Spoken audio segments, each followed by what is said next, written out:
So our nation's first lander is getting set to launch this Monday, starting here in Florida, and that lander was built here, right here in Pittsburgh. The lander is going to be launched aboard a vehicle that will send it to translunar injection, which is going to fly it out towards the moon, and it will start its job there. So our lander is going to do small correction maneuvers on the way out. It's going to capture into lunar orbit. It's going to stay in lunar orbit for a few weeks until the local sunrise at our landing site happens. And then the lander is going to drop down to the surface and soft land down on the surface where it will begin the surface operations. We have about 20 payloads that are coming with us, a mix of science instruments. We've got rovers. We even have a rover from Carnegie Mellon. And they'll drop and deploy and all proceed to do their missions as quickly as they can before the sun sets in just 10 days. So it will be a flurry of activity. This will mark the first return to the surface of the moon since Apollo. That's the first in 50 years. And Pittsburgh and Pennsylvania is leading the charge back to the moon. So I think what's so unique about this is that the mission control, if I understand it, is at your facility on the north side. So that will be communicating with the rover. That's right. It's no longer Houston. It is Mission Control Pittsburgh.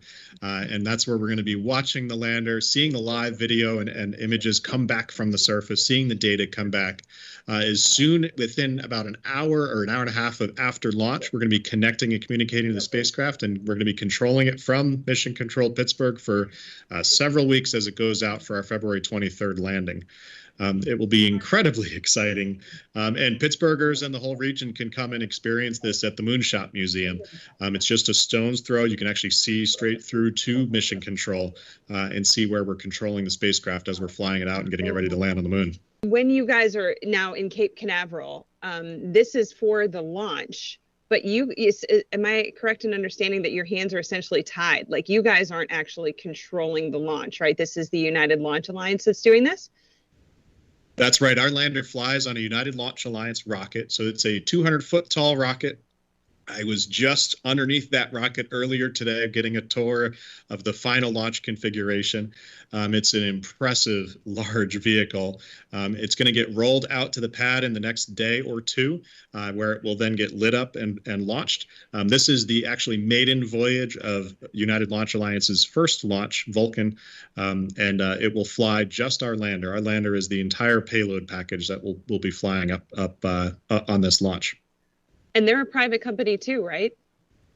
Yes, ULA is a joint venture of Boeing and Lockheed, and they have been in business for decades. They've had a storied history. They've flown Atlas, Delta, just about every space launch there was up till SpaceX came along and started disrupting the market.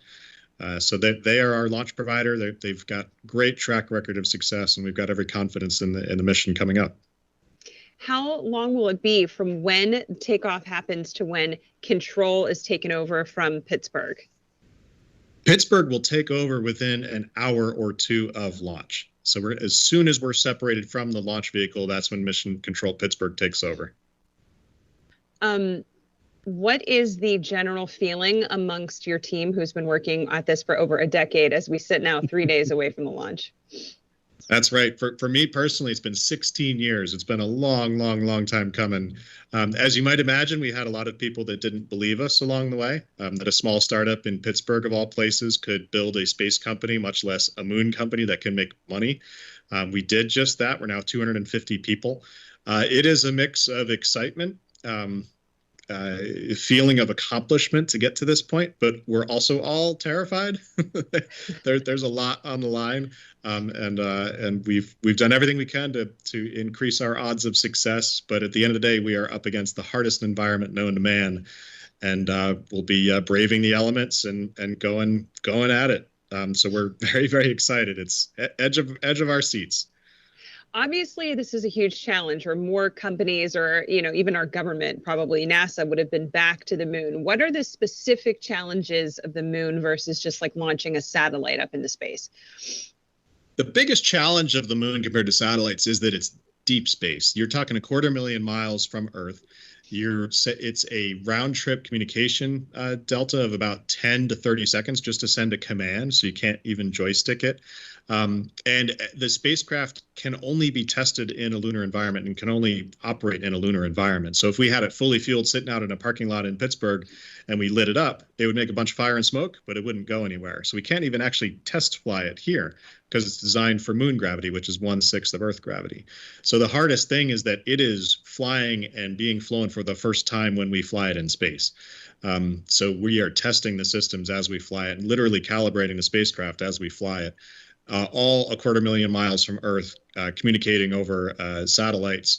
And there's so many systems that have to be operating cleanly and correctly at every moment to get every bit of data back to have a successful launch and landing. Wow. And how, I think, some people, and hopefully we can use this in our story, the animation of the, of this Peregrine kind of circling the moon. Why so many orbits? Why not just a direct shot? The reason that we stay in orbit around the moon is relating to the launch timing itself. So the launch timing is not perfectly coinciding with when our lunar dawn is at our landing location. We only have about 12 days of light on the surface of the moon at our landing location. And we're going to land at about day 2 of that 12-day, which gives us 10 days of operation. And in order to land right at morning, we have to wait for the sunrise. And sunrise on the moon only comes once every 28 Earth days.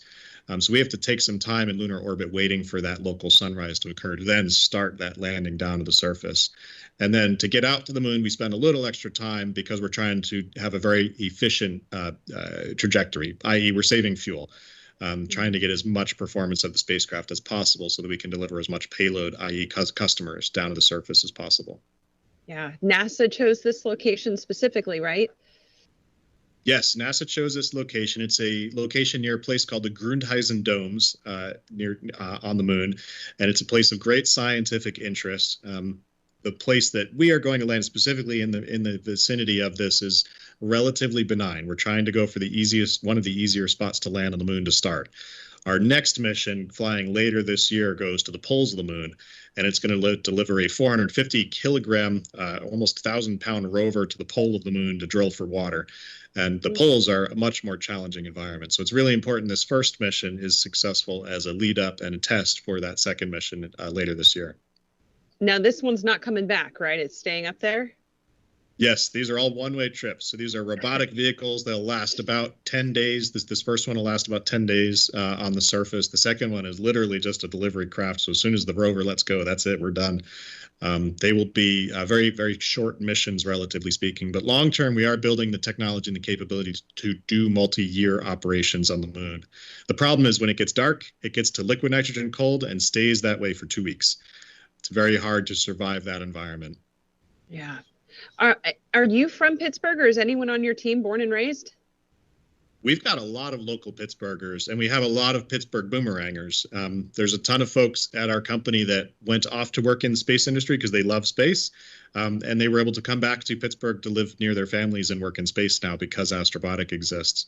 I grew up in New Jersey and came out to Pittsburgh to study at Carnegie Mellon, and I've been here since. So lived more than half my life here, so I'd like to think that I'm an honorary Pittsburgher now.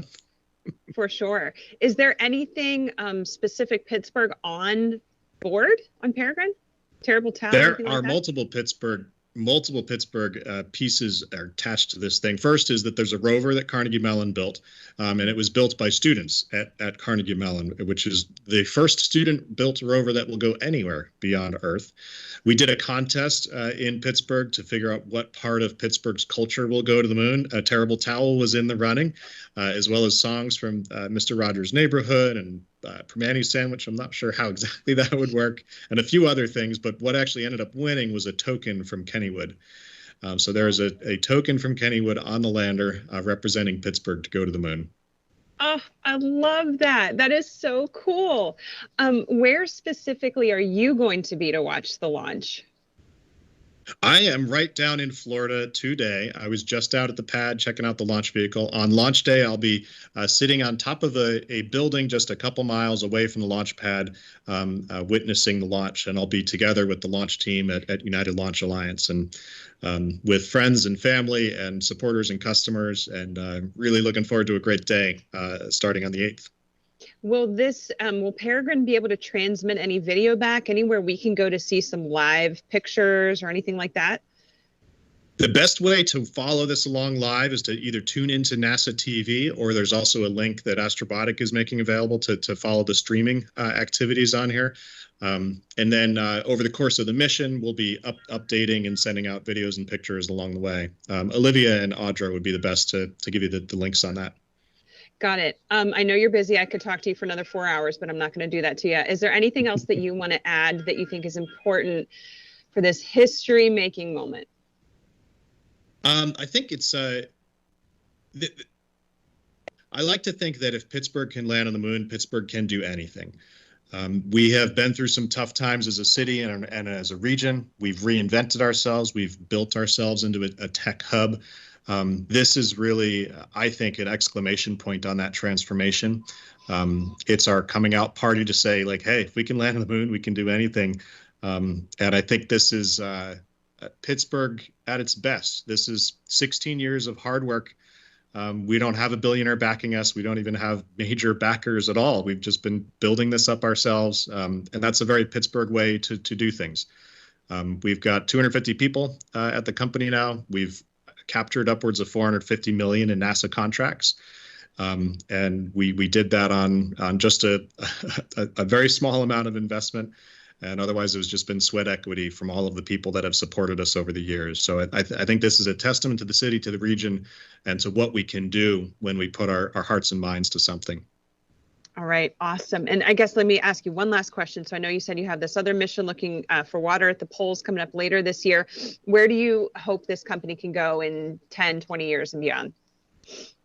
So we want to make the moon accessible to the world and make it possible for lots of missions to fly regularly and routinely to the surface. But the next big things is going to be about communication and infrastructure on the surface of the moon, in particular power. And we have an architecture called LunaGrid that we're building now and designing now here on Earth to start.